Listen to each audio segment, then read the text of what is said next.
So we'll give it, I think we can get started now. Yeah. Thank you everyone for joining our program this year. We're going to have a little discussion about an exploration of Black generational wealth through homeownership and banking. We have some wonderful panelists to discuss those topics more. And I wanted to turn it over to JD if you had anything to say.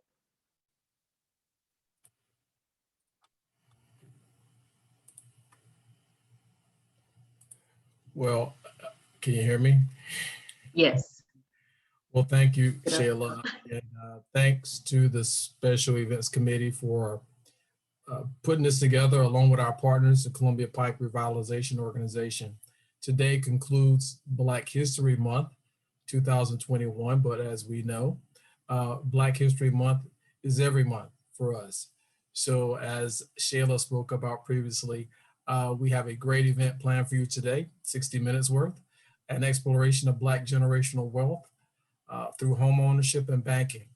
Again, kudos to the entire committee, Shayla, Marvin, Leah, Pamela, Jill, and again, our partners at Columbia Pike Revitalization Organization. And to each and every one of you who've taken time out of your busy schedules on a Sunday in the rain to celebrate with us. So with that, I thank you on behalf of the executive committee and all the members of the Arlington branch NAACP.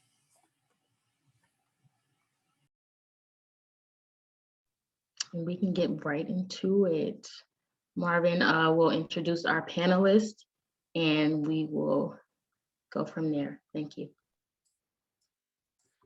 Good evening, everyone, and welcome to the Arlington branch NAACP 2021 Black History Month program. We hope that you enjoyed this presentation. And in the program, we wanted to have something a little bit different. Although we like to focus on people, the systems are the things that mainly stop us from progressing. So for you today, we have three exciting, dynamic speakers. And if you have any questions, please feel free to put them in the chat and we'll choose one or two to answer depending on how much time we have available. Ms. Kathleen McSweeney will be presenting housing presentation along with our third VP, Mr. Hemminger. Ms. McSweeney has lived in Arlington since 1989 with her spouse and 3 sons. She has been an active in Arlington County as a former member and the chair of the Housing Commission, Housing Subcommittee Chair on the 10-year plan to end homelessness, former board member of Doorways for Women and Family, the Arlington New Directions Coalition, an advisory board member of Bugatti Tenants Association, served on the Community Facilities Study, the Arlington County Planning Commission, and current chair of the Joint Facilities Advisory Commission, a Challenging Racism board member, and a member of the Arlington branch NAACP. She has volunteered for a multitude of positions and working groups dedicated to improving Arlington public schools, including serving as PTA president at Thomas Jefferson Middle School and Wakefield High School. In 2013, Kathleen was recognized as an Arlington Public Schools honored citizen. So at this time, we'd like to give a virtual hand clap to Ms. Kathleen. Thank you. And presenting with her is none other than our third VP, Mr. Michael Hemminger, who moved to Arlington in 2016. Michael is a community organizer, passionate about making a difference every day. He is a member of the Columbia Heights Civics Association and participates in the Civic Federation as a delegate from the Arlington branch of the NAACP, where he is also a member of the Legislation Committee and the Civil Rights Working Group. Michael believes that mass incarceration is the greatest civil rights injustice of our era and has spent all of 2020 as a member of Arlington County's Legal Working Group, where the group has been developing strategic policies and practices to implement a program called Restorative Justice, an alternative to the harmful criminal justice system we know today. Michael is also a precinct captain for his neighborhood and is a member of the 8th Congressional District Committee of Virginia. Last year, Michael became housing commissioner here in Arlington County And most recently, Michael was accepted into the class of 2021 Arlington Neighborhood College. Above all, Michael sees opportunity for civic engagement as a privilege and a platform to lift all voices and to build a community that is truly more inclusive and equitable for all. Let's give a virtual round of applause to Mr. Hemminger. Thank you. And from City First Bank, we have Miss Gloria Nauden. She has served as VP of Marketing and Communications for over 6 years at City First Bank in Washington, D.C. Her role is to raise the profile of the organization through outreach and educational efforts, as well as forming partnerships with the public, private, philanthropic, and nonprofit sectors as it serves the community.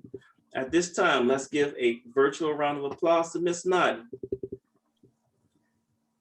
And now we will begin our program with Ms. Kathleen McSweeney and Mr. Michael Hemminger. Thanks so much for having us. I think Michael is going to kick us off. Awesome. Thank you, Kathleen. Thank you, Marvin. Thank you, Shayla. And thank you all for being here this afternoon, as our president said, on this Sunday afternoon, as we conclude Black History Month with a bang. We can go ahead into the next slide. Kathleen and I are going to give you a very abbreviated version of a history lesson here in Arlington. We're going to move very quickly because we do have limited time, but we encourage you to drop any questions that you might have into the chat. So to kick us off, we'll talk a little bit about, what it looked like in the 19th century. We'll talk about land grants, a little bit about Freedmans Village, the Black property owners and neighborhoods. Then we'll transition over into the 20th and 21st century. And then we'll close the presentation with how you can kind of get involved and learn more about this great work. We can go ahead and go to the next slide. Awesome, thanks so much. So we should acknowledge before we begin that for thousands of years, indigenous nations lived relatively uninterrupted in Virginia and throughout the Americas until the first European settlers came in the 1500s. During that time, most of central Arlington is depicted on historic maps as forested area, home to elk, deer, bear, turkeys, and a variety of other woodland animals hunted for food. The people who lived here were most likely the Tuxenet or Dogue people. Captain James Cook's writings and the 1948 drawing above, or on your screen, I should say, identified a village located near Gravelly Point. We can go to the next slide, please. All right, awesome. So let's jump right in. We'll talk a little bit about everything that was going on in the 19th century. I'll go ahead and take the next slide. Freedmans Village was founded in 1863, ordered by the Secretary of War and established on Robert E. Lee's estate, Arlington House, owned by the Custis family, which had enslaved about 70 people on the estate prior to the war. The families living in Freedmans Village paid rent, they established churches and ran schools, and so much more. The community became resilient and self-sustaining, just as we always have. The government attempted to close Freedmans Village several times. In 1888, John Syphax, whose mother had been enslaved at Arlington House, wrote to the secretary on behalf of residents to negotiate settlements for improvements made to the properties in Freedmans Village. It was closed in 1900 to make way for Arlington National Cemetery, and most of the residents did not receive compensation. Many of the relocated families moved to East Arlington, which is currently the Pentagon. Mount Olive Baptist Church did purchase land for homes in the church, and this subdivision was known as Queen City. It was populated by African-American homeowners. Unfortunately, when the Pentagon was built, Queen City residents were forcibly relocated again, and their lands were taken by eminent domain. They did receive compensation, with some moving to Green Valley, while others were forced to leave the county. We'll go to the next slide, please. At the end of the 19th century, almost 40%, 38% of the county's population was made up of Black families. There were 12 areas where Black families could own a home at that time. That changed as Arlington grew from a rural area to a denser place. Neighborhoods began to form, and zoning regulations were introduced during the early part of the 20th century. All right, next slide, please. All right, now we'll learn a little more about the eras of segregation. Kathleen, do you want to tell us a little bit about deed covenants, the history of racial segregation, and maybe a little more on zoning and land use? Sure. Thanks, Michael. So as Arlington developed, many of the deeds on the single family homes outside of the Black neighborhoods contained covenants that restricted who could buy houses in that neighborhood. So in the 1920s and a little bit before and after, it was like, these covenants actually were designed to restrict African-American families from purchasing homes. For example, this is the deed for the Lion Park Community House, which is right across the street from where I live. And many nearby homes read what you see here highlighted: neither said property nor any part thereof nor any interest therein shall be loaned, sold, or leased to anyone not of the Caucasian race for a period of 99 years from September 1st, 1923. So of course, in 1948, the Supreme Court ruled that racial covenants were actually not legal and could not be enforced. But it was really until the Fair Housing Act of 1968 that they were outlawed completely. Many of these covenants remain on deeds today, and you might want to take a look at your own covenant to see, or your own deed to see if there's a covenant on it. Some homeowners really aren't aware of them. Of those that are, some have chosen to leave it on the deed, and some have had it removed from the deed so that the history, those who chose to leave it on the deed have done it so that the history is not forgotten. So I think, next slide, please. So I think a lot of us are very familiar with the Hall Hill Wall. Founded after the Civil War by Basil Hall, nearly 300 acres were sold to people who'd been enslaved for $10 to $15 an acre. The Halls Hill Wall would have been a good way for the surrounding white community to qualify for bank loans for their homes. And I'm sure we're going to hear a lot about this in the second part of this. Such separation was actually encouraged by the Federal Housing Authority manual and the prevalent lending practices of the day. And so we're lucky, I think, very fortunate. I have on the right here 2 books that have been published by people whose families have lived here for a long time. Wilma Jones, of course, I think is familiar to many of you, and she has written about Halls Hill and her family there and the neighborhood. And of course, Dr. Taylor has written about Knock, Green Valley, and the bridge builders there, which is obviously another predominantly African-American neighborhood. So on the next slide, we see the general land use plan. So the general land use plan outlines the county's vision for how land is used in Arlington. The largely single and 2-family general land use plan designations have remained unchanged in Arlington for at least 60 years. This has effectively frozen large areas of the county so that only single family homes or townhouses can be built in those areas. So the first zoning commission meeting was held in 1927 to draft regulations. And the first zoning ordinance was actually adopted in 1930. Duplexes and multifamily housing, so more than 1 or 2 families, during this period were seen as undesirable in single family neighborhoods. And in 1938, a zoning amendment was adopted that banned row houses from being built. Zoning amendments continued to be approved and required larger and larger lots and larger setbacks for homes. So this made actually the smaller homes that had already been established largely in the African-American neighborhoods, what we call non-conforming. It just means that they don't conform to the new requirements that were put in place, which then actually effectively limited the improvements that could be made on the land and prevented families from adding to their homes. Next slide, please. So this graphic, the next one here, is taken from the county's missing middle study presentation and illustrates how much land is dedicated to single family neighborhoods in the county. So about 60% of the land is in yellow in both maps. The one on the left is from 1961, the one on the right is from 2020. And so in the yellow, it is a land use designation of low density, which limits, of course, what you can build on the land. And so of the yellow area, about 79% is dedicated to single family homes. So that's quite a bit. And the yellow on the left or the right is a little bit lighter, but you can still see it's pretty much similar to that from 1961. Next slide, please. So in the 1970s, of course, Metro came to Arlington, and Arlington revised the general land use plan for high-rise buildings so that they could be built within a quarter mile of Metro.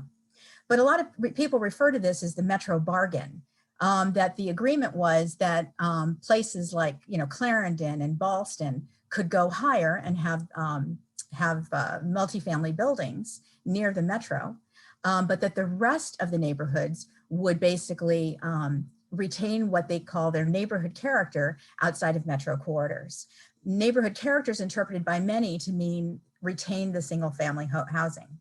But this actually has a lot of implications for how we continue to build out Arlington today. Next slide, please. I threw this one in because I do think this is really important. It's also used as part of the missing middle conversations that are happening in Arlington. And this shows actually rental housing, not ownership, but rental housing that is affordable in Arlington County. Obviously, it's by demographic group. So you see here what the average median income is for a Black or African-American family in Arlington. In the next grouping, you see Hispanic or Latino, the next one Asian, and the next one white. And what the graphs show you, or I'm sorry, the illustrations show you from left to right, is how much of Arlington is actually available to those racial or ethnic groups based on what the average income is. And you can see a lot of Arlington is really unaffordable to most African Americans living in Arlington, based on the average median income. Next slide, please. So here in Arlington, we have definitely had a history of racial segregation and inequality. We have not been immune from the racism and segregation that was prevalent across the country for the last 100+ years. So we've had the displacement in the forms of forced relocation of African-American families from Freedmans Village and Queen City. We had the formation of Good Citizens League and Roslyn cleanup raids. And I would mention those were actually led by Frank Lyon, who was the founder of Lyon Park and Lyon Village and several other places in Arlington. And also is also the person who insisted on those deed covenants here in Lyon Park. There were physical barriers, as we saw with Halls Hill. We should mention that the street patterns in Johnson's Hill, which is now Arlington View, Green Valley, and Halls Hill, were very difficult to navigate, and they were by design, one way in, one way out, and they didn't necessarily continue into the next neighborhood over. And again, that was definitely by design. We had a lot of disenfranchisement in the form of poll taxes. And it was interesting, if you read the history, poll taxes would be outlawed in one decade or 1 year, and Virginia would find a way to bring them back, and Arlington would find a way to bring them back. For instance, after the 24th Amendment to the Constitution was passed, it prohibited poll taxes. But Virginia was able to say, well, that is only really for federal elections. And Arlington specifically passed a law that would reenact poll taxes for the state and local elections here in Arlington. Discrimination obviously was written into our zoning and deed covenants, and certainly banking as well, as we'll hear in a minute. The New Deal programs that were designed actually actively created segregated housing and specifically subsidized white suburbs. And I would be remiss if I didn't mention that the American Nazi Party in Arlington in 1958-59 was here in Arlington as well, and they left Arlington in the early 1980s. But it's really important for us to realize that our past is cumulative, and it has impacted opportunities for African-American families today to live here. There's been a lack of housing options and limited options in general in terms of zoning and land use policies that have been enacted, and it has prevented marginalized communities from building wealth. Next slide, please. And so I think this is a really important point, because as I've been listening to the missing middle conversation that's been happening here in Arlington, a lot of people will either put in the chat or they'll actually, say, why do people keep bringing up race as a problem? Because it's not a race issue. It's actually a socioeconomic issue. And I'm sure a lot of you have heard that as well, have heard white people say that. But what does that actually mean when you say that? It's important to understand how a wealth gap came to be. Much of a family's wealth is tied up in their house, and our policies did not allow Black families to buy in much of the county for decades, and that helped create the wealth gap. Likewise, the lack of housing options, even for rental in the Black neighborhoods, actually drove up prices because there were only so many places you could actually live if you were African American. And many of the early Black or African American families who founded neighborhoods and did own property saw their homes made non-conforming as a result of the adoption of the zoning ordinances in the later general land use plan. Right here on this slide, I have a quote from Richard Rothstein, who wrote the book, The Color of Law. And he said, you know, we have a national myth that all of this happened sort of by accident, or even not by accident. It was personal prejudice that made this happen. And, you know, we really have no remedy for personal prejudice or what's in somebody's heart, right? So de facto segregation really talks about private prejudice and discriminatory practices. But de jure segregation, it means that the segregation resulted from government laws and public policy that actually violated the 5th, the 13th, and the 14th Amendment to the Constitutions.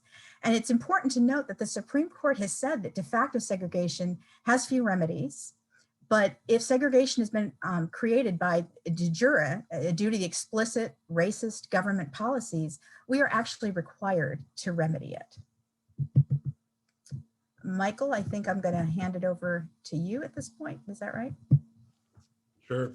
Yeah, I'll go ahead and take the next slide. And before we continue, I just want to take a quick moment of silence to acknowledge some of these policies and practices. And as Pamela just mentioned in the chat, these were very explicit policies that prevented Black families from generating wealth. So let's just take a moment just to acknowledge that and let that all really sink in.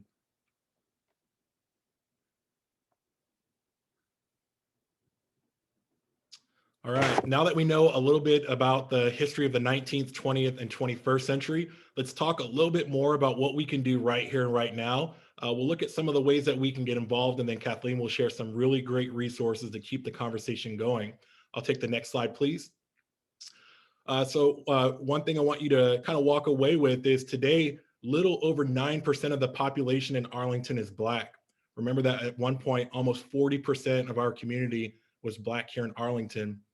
Here are just a few of the things that we can do so that we don't continue to lose more of the Black history, that heritage, and so much of which greatly contributed to the Arlington that we have today. We want to encourage you to engage the CIP and budget conversations. Our budget is our values in action. Make sure your values are heard. Follow and comment on land use and housing policies and zoning amendments. Attend meetings, write emails, or visit the county board members virtually on Open Door Mondays. We want to encourage you to engage the Planning Commission. Tenants have very few rights here in Arlington. Engage the Tenant Landlord Commission and reach out to Bugada, which is one of a local tenants' rights organization. The county board adopts policy in large part based on recommendations from staff and from commissions. Please know your commissioners. Your commissioners want to hear from you. And, you know, join a commission. Ask yourself, does the commission that you see reflect all of Arlington or just some of Arlington? Have a seat at the table. You know, if all of these things seem really overwhelming, we have a housing commission, housing committee in the branch. We want to encourage you to join. We meet once a month. It's very, very casual. You can come and learn more about all of this stuff. You can participate in the APS boundary changes and the instructional programs and pathway discussions. Follow planning initiatives currently underway. There's a very important missing middle housing study that's going on. The Plan Lee Highway, Pentagon, and Crystal City development efforts. So there's so many different ways for you to engage, and there's so many different ways for you to get involved. And now I'll kick it back over to Kathleen. She'll provide some great resources and close us out. Kathleen?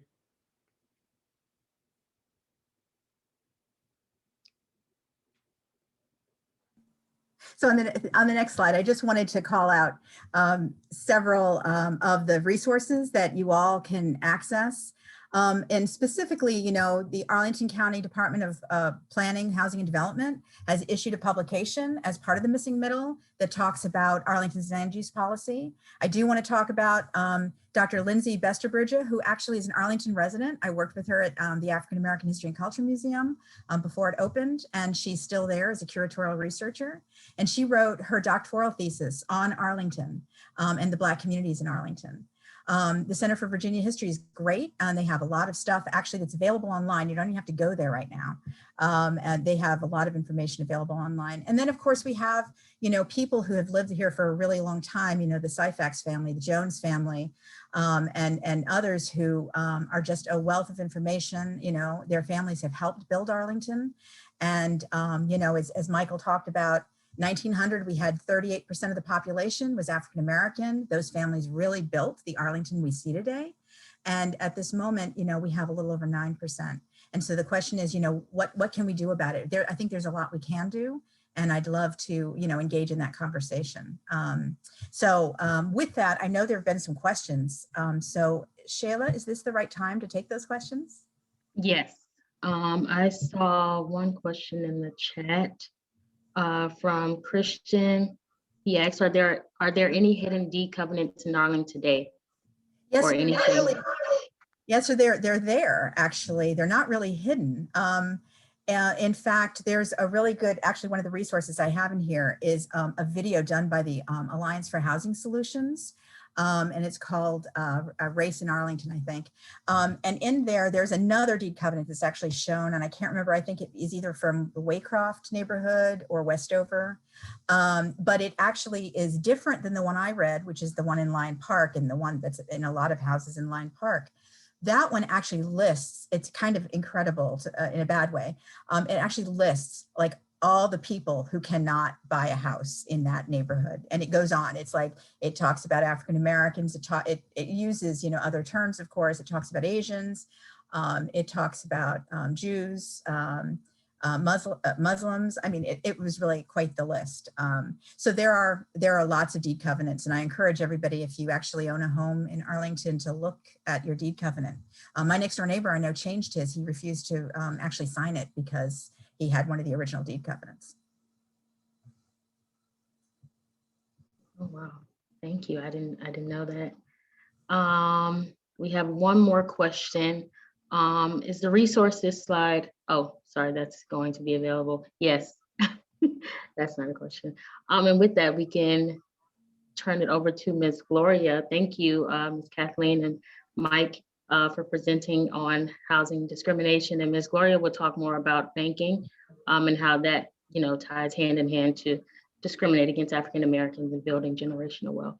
Thank you. Thank you for having me, Arlington chapter of NAACP. Very proud and honored to be here and be invited in particular by Pamela Pinnock, which she has deep and historic legacy roots here in Washington, D.C. as one of the impresarios behind the founding of Busboys and Poets, which is just down the street. I'm actually sitting here at the bank. I am with City First Bank of DC. We are part of a network of special banks called CDFIs. So if you go to the next slide, what I want to talk to you guys about today is introducing you to the concept of CDFI banks. So CDFI banks are community development financial institutions. And what we are mandated to do as a community development financial institution, and there's about 139 of us out of 15,000 in the United States. And we're mandated to have 60% of the deposits that come in from people like you or businesses like yourselves to regenerate that right back out into the community. So this was legislated for back in, I think, 73, but not funded until Clinton took office in 1994, 6. And so we came together as local pioneers, and I say we in honor of the legacy of this bank's history 20, 25 years ago. If you go to the next slide, I'll tell you about these local pioneers. So to the left is Debbie Baptist Hurd. We are Black founded and are still Black led.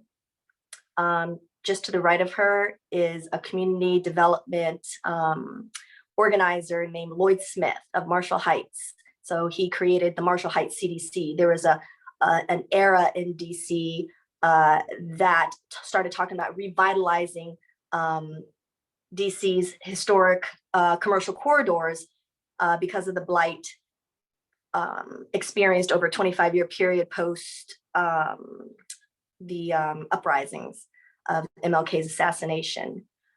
So this bank, brought together folks technically that were activists, right? So Lloyd Smith's considered an activist. I show you this particular picture of him because This is when Queen Elizabeth, for the first time, made a specific request to go meet somebody in the community. And her specific request was to go see Lloyd Smith. So this is actually a photo where they ended up naming a street that he was operating from, Queensway. And what she found fascinating was that for the first time, she was hearing African-American people talk about economic justice and economic equity, and as a systemic solution through banking specifically to revitalize our own communities. And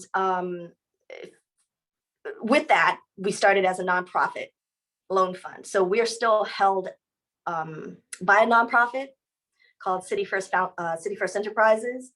And we started the bank in '98. So then fast forward today, we have a great and dynamic CEO, Brian E.R. Gret, and our chair is Marie Johns, who you'll see right below her, right below Brian. So we have progressed from starting to really gaining traction in what we call proof of concept. If you go to the next slide. So what we do is we anchor neighborhoods. That's the best way I could put it as a communicator, right? So most banks can't talk about the fact that they anchor neighborhoods, right? So if you think about the 15,000 other banks I mentioned, they are, the big banks that you guys would typically hear of. And then you hear locally, United Bank, for instance, BB&T, and they're all considered local too. But what makes us different is that we're mandated to make sure that the deposits that come in here are regenerated back into the community and invested. And so what that looks like comes to nonprofits. If you go to the next slide, I wanted to show you some of the nonprofit leaders that you guys might recognize. We have the Mosaic Theater folks, we have Step Africa. Sorry, some of these names are they're indigenous to DC. Capital Bop, for instance, Bright Beginnings, and H Street CDC. These nonprofits come to us to help buy their building. So when we talk about intergenerational wealth, we're also talking about social service providers and community facility providers. So we are the funder of arts institutions like the Arc east of the river, of Atlas Theater on H Street. And you can also point to other nonprofits like Thurgood Marshall Academy, Center for Bread for the City, Central Union Mission. So this is the social services side. So I wanted to talk about this particular sector being a part of who we are and whom we serve, because they are providing the social services net as community community facilities that they either own or work to own. But that is our mantra. We want you to own the building, because within that lies the security of not being gentrified, honestly, right? And also to realize the equity within the facilities that you've purchased. And we have powerful tools like a new markets tax credit tool. We have powerful relationships that help leverage more government subsidies for that opportunity. And then the next slide, what I touched on was why we do it. In DC, we are experiencing an 81 times wealth gap. That means, and wealth is different than income. Income is part of your wealth. But as we talked about with housing discrimination, we are about 200 plus years behind on realizing the equity in the asset of a home. And we don't do home loans, but we do work with developers. And in particular, we have specific outreach to African-American developers to that are providing affordable housing, multi-unit housing. If you go to the next slide, the example, for instance, is Adrian Washington. I don't know if he's born in Anacostia, but certainly raised in Anacostia. He went to Harvard and he came back and he said, I want to reinvest in my community. Being turned down by other banks, he came to City First Bank. And he has been with us a good 20 years, and he is one of the top 10 Black developers in Washington, D.C., who is absolutely fundamental to what we're talking about when we're saying revitalizing our own communities and wealth creation, because, he didn't go to Harvard wealthy, but you could say now he's probably rich or wealthy, but as a change agent in the community. So he's considered a community developer, which is different, as you might know, from being just, a developer who doesn't have a mission-oriented mindset. So going back into the community, he's, an affordable housing developer. He's a mixed use developer where, he, at the top of his mind is thinking, what can I have on the bottom floor of the affordable housing apartments that I'm building, or affordable housing homes that I'm building? Does this community need a healthcare center at the bottom, daycare center on the back, a workforce training center underground? What is it? What is critical to anchoring the neighborhood that I'm investing in, that I've gotten my capital from City First to regenerate my community, to strengthen my community?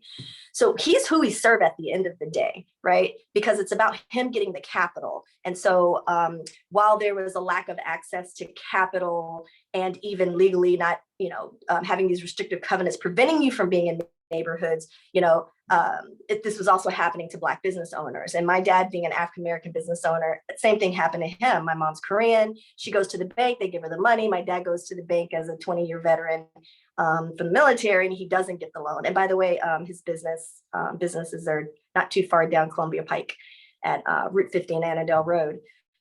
So this is, again, who we serve. If you go to the next slide. So we started at the bank with $9.4 million.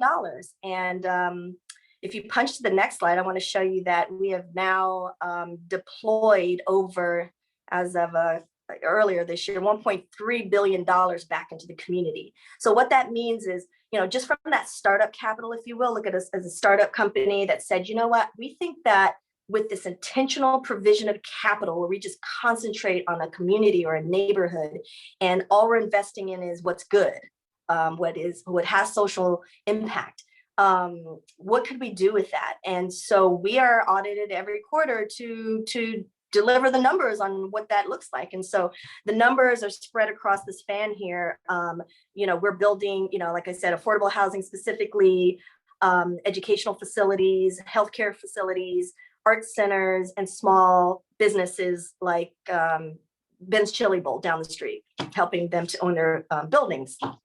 And so there's strength in those kind of numbers, and this is why money matters, but we have to have access to the capital. We have to have access to seed funding. And so 1.2 billion now, if you punch to the next slide, is, maybe $3 billion over the next 10 years instead of 20 years. And so we've endeavored an historic merger of equals between, if you go to the next slide, a bank called Broadway in Los Angeles, California. So we'll be announcing in the next couple of weeks the final formation of it. We announced back in August 26th that our intention, and we have been approved by, the OCC, all the regulators, SEC. It's also publicly traded, by the way, Broadway is. So now we have a combined total asset of $1 billion and $900 million in deposits. And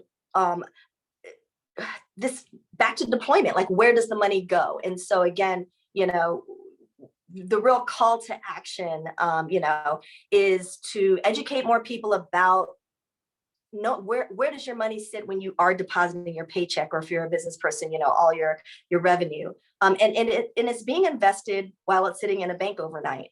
And so if you look into, your state, and there's at least 2 CDFI banks in every state, with intention, deposit there. We were Black founded and Black led, and so is Broadway. Broadway goes even further back. They're the oldest Black bank west of Texas.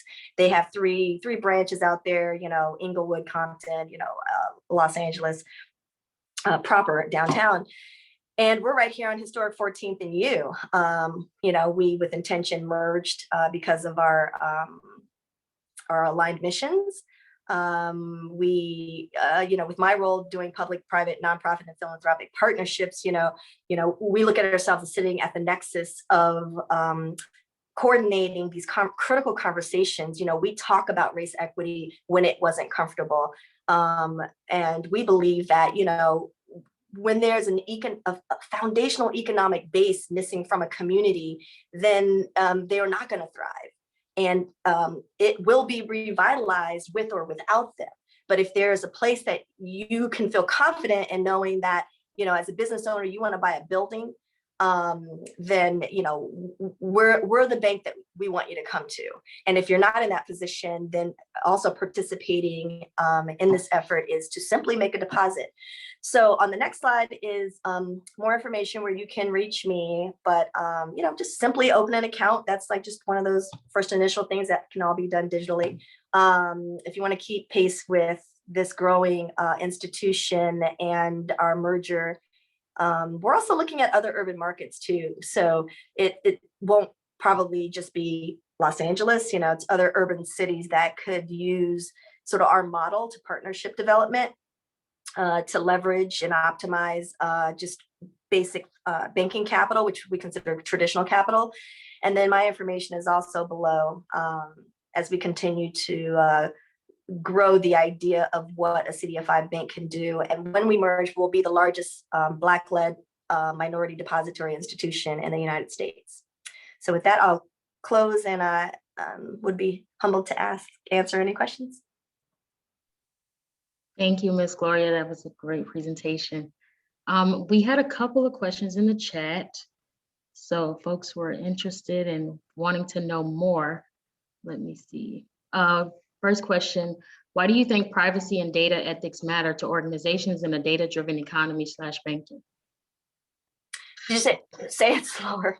Oh, sorry. I heard the data and privacy, but why what? Why do you think privacy and data ethics matter to organizations in a data-driven economy / banking? So privacy is important, but Maxine Waters actually just released that, we used to not talk about, how many Black bank loans did we do this year? But just recently, and I mean just in the last 30 days, as she has sent more money to CDFI funds because they realized, at the point of COVID and PPP hitting the marketplace that, Black-owned businesses were not accessing this 300 and some odd, billion dollars into the community, 340 million, sorry. And the data is really important. I understand the privacy part, like, it may cause a reversal of racism, but they've changed their minds. I mean, they're saying, no, now we do need to know how many Black loans that did you do, Wells Fargo and Bank of America. We report it as a CDFI, and I speak about it through our communications. But I think that transparency of data is critical. I think it's critical. Thank you. We have another question from Ms. Pam. She said, would you would City First consider opening a branch in Arlington? That's a great question. So you know what? The future is like no buildings, right? So I don't think it matters where the actual building is. I think it matters where the outreach is and the education efforts are, because it's all digital. We're doing all banking from phones. We're taking a picture of the check and depositing it. We're just paying the bill online. When there's brick and mortar in a community, and that is a concern, it's like not having a church in the community. You don't have somewhere to go. You feel like you're disconnected from the relationship with the banker or the relationship with your pastor. And so I definitely understand the value of having a physical presence in a community that might be blighted. And I'm not saying that about Arlington, but I'm imagining like neighborhoods east of the river who are disconnected from a lot of services that are high quality. So I would say probably not now. And if anything, we may roll the other way and go more virtual, but it makes me think more deeply about, how do you have more conversations like this in a way, that more people can enfranchise into the opportunity of, helping our communities through money, through, capital. I see one other question. How do we encourage Arlington Community Federal Credit Union to become CDFI, to become a CDFI? Interesting. So DC's DC Government Federal Credit Union, they just became a CDFI. And I'll give you an example. So there's 3 CDFIs in DC at this point. So the only other one for a year ago was Industrial Bank, which is one of the oldest Black banks in the country, about 90 years old. And, you know, they just apply, honestly. They just applied to the US Department of Treasury CDFI Fund Program Office. And, you know, under the Biden administration, they'll have a new director, although the current director is actually African-American woman. So it's just a simple matter of applying. Now there are CDFIs that do home loans, and then there's CDFIs that do commercial loans. We are focused on commercial loans, and I wanted to put a little caveat in there. You know, commercial loans mean business loans, and you know we believe that you know Black businesses hire Black people, right? So I'll give the example again where my dad, you know, he had a car wash down the street, and you know. Because he's Black, he's hiring, 12, 13, African-American men who actually were returning citizens that lived in DC. And so, those are the 2 different types of CDFI banks. So yes, your credit union can become a CDFI, and then they will have to make that mandate a reality. But I feel like credit unions already do a really great job of regenerating the money that's coming in, from their depositors back out. And most of those are in car loans, student loans, home loans. Again, different than, maybe it's find out what your hyperlocal bank is there and ask them to become a CDFI, right? And then focusing on the commercial revitalization or investment in communities you feel like need or underinvested in. Thank you. I think that's all for the questions. Thank you so much for the panelists. As Mike and JD mentioned earlier, what a way to end Black History Month. It's just not enough time to talk about, all the topics that we have today, because we can just talk for a longer amount of time. It's just a lot to go through, and it's a lot that African Americans have been through in this country that hinders us from creating generational wealth. But we just want to give a huge round of applause to our amazing panelists, obviously a virtual round of applause because we are all at home. So thank you so much. Thank you so much for being here with us. We know that Black generational wealth is not only achieved through housing and banking, but also entrepreneurship.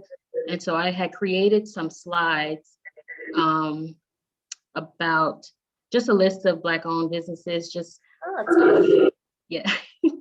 Thank you. Just something to share with you all. This is also both local and domestic. You can take your time and read through the slides and take a picture if needed. We can possibly figure out a way to include this on the branch's website. I'm not really sure, but we'll let you know, just so it can be accessible to you. This list obviously only touches the surface of the many Black businesses we have throughout this country. So I implore you all to do more research and just support, because that all plays a part into building Black generational wealth. And that's something that we've all seen very, very strongly about, especially, with this program today. So before we leave this meeting, I feel like I have to go down my list of thank yous, like I'm at a ceremony or something. But I wanted to thank the panelists again, Ms. Kathleen, Mr. Mike, Ms. Gloria. Thank you for taking the time out of your schedules to be a part of this program. Thank you so much from the bottom of our hearts. We really, really appreciate it. We can all learn more. We all think we know something, but it's always room to learn more. And I thank everyone on this meeting for showing up, for the Arlington branch supporting us as well. It really means a lot to see so many people here on this Sunday evening, over 70 folks, 85 people on here ready to learn and ready to just, get more information. Thank you so much for that. Thank you to the committee, the Black History Month committee, Ms. Pam, Leah, Ms. Wanda, Ms. Jill, and Marvin. President Spain created this committee while we were brainstorming ideas about something else. And then, I think I asked a question about Black history, and he was like, well, here you are, you could lead the committee for our Black History Month program this year. So here I am. But nonetheless, they kept me accountable for everything and just kept me on my feet and, just giving me ideas and all those good things. Lastly, I want to give a huge, huge thank you to our partners. Columbia Pike Revitalization Organization, and Complete Vaccination Committee for being a part of our vision for this year's Black History Month program. They've really helped us also brainstorm some ideas, and they kind of just, worked with us and provided information and resources for us. We are a bit ahead of a schedule in true JD time. We are. Shayla? Yes. Okay, are you going to finish up? Because I do have a few words. Oh, okay, yes. I am done here. You can take it over. Oh, we're going to finish on time. You can believe that. Okay. Well, again, good evening, everyone, and thank you for being with us. I want to take this opportunity and yield to my good friend at Columbia Pike Revitalization Organization, the illustrious Ms. Kim Klinger, for some words that she may want to bring before us. Kim? JD, thank you so much. I'm really honored to be able to speak today, JD. Thank you. Shayla, Marvin, everyone. I did not know all of these things. When we were talking about this program and we were brainstorming, I really thought that I knew the level of inequality, the level of policies that really struck our fellow man here in Arlington. And I really had no idea. I learned a lot today. I also learned, I really appreciate the slide about what we can do to make things better. We can't correct the past, but we can definitely make the future brighter for all. JD, thank you so much for letting CPRO, for Columbia Pike, letting us be a part of this today. Really appreciate it. You're welcome, Kim. So just a few administrative things here. We do have with us today, I think I saw the chair of the county board, the Honorable Matt DeFerrante. I want to thank him for being with us this evening. We also have Ms. Libby Garvey. I think I saw her on the call. Thank you, ma'am, for being with us. And our Commonwealth Attorney, the Honorable Parissa Dagani Tapti, who actually was with us as well. So thank you. Did I miss any elected leaders in the county? I don't think so. To Kathleen, Mike, Shayla, Gloria, the entire special events team, let's give them a round of applause just one more time. Just a hand clap, virtual hand clap. There you go. Everyone looks good. When I had a few words with a young lady by the name of Pamela Pinnock, and she whispered in my ear, and because Shayla laughed, and she said, Julius, let's do something a little different and unique. And we're all about educating and informing not only our members, but the public. And I think we did just that today. We learned some history, some Black history here in Arlington, but we also learned some ways about how we can grow, right? And there's some potential. So I put in the chat, we have a housing committee meeting coming up. If you're on this call and you want to attend, please lean in, please join us.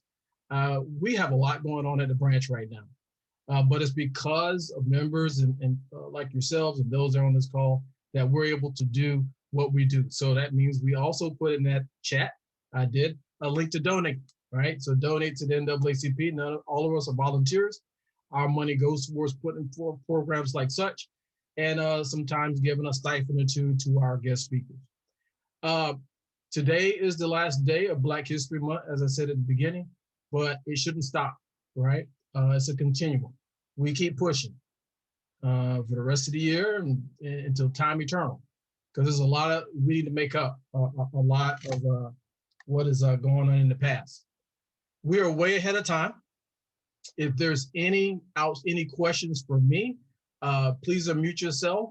I'll give you a few seconds if you have a direct question.